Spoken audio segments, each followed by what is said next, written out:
Minisita omubeezi wa tekinologiya n'okulungamya eggwanga Honorable Godfrey Kabyanga asimye amatendekero g'obwannannyini olw'omulimu ogw'ettendo gwe gakola mu kutuukiriza ebiruubirirwa by'ekibiina ekiri mu buyinza omuli okukyusa embeera z'abantu nga bayita mu kubatendeka amasomo ag'ebyemikono. On behalf of the government of the Republic of Uganda and the community here, I would like to officially open this institute. I appeal to all the population in Kasese and outside Kasese to come and utilize it.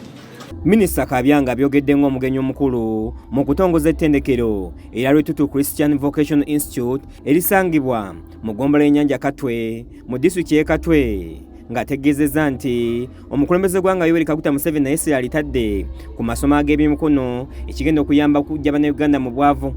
I pray that you are also going to consider those who have not gone to formal school, those who dropped out of school, those who are pregnant while in school, and those who have completed formal education but they have failed to get jobs.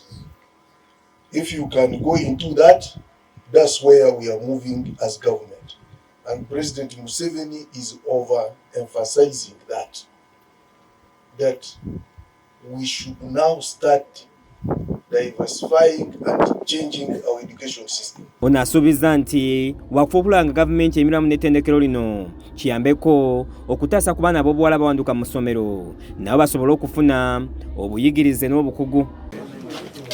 This plague serves as a foundation stone which will... Reverend Dr. Baluku nga yesenkulu w'amatendekero aga Schools for Africa akunze bannakasese okuvaayo beenyigire mu by'okusoma kibayambeko okwetandikirawo emirimu beegobeko obwavu.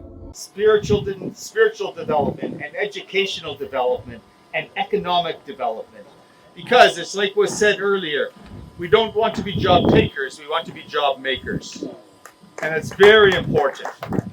Abatandisi b'ettendekero lino era basabye bannakasese okwagala ettendekero lino ng'eryabwe era balyeyambisa okwekulaakulanya. So my humble request to you, community members, please come and walk with us. This is not an institution for Amos and Edith or their family. It is for you. Yeah, that's right. It is for you. Moses Mutabali yakusakidde eggulire lino ku Rakes TV Agalero.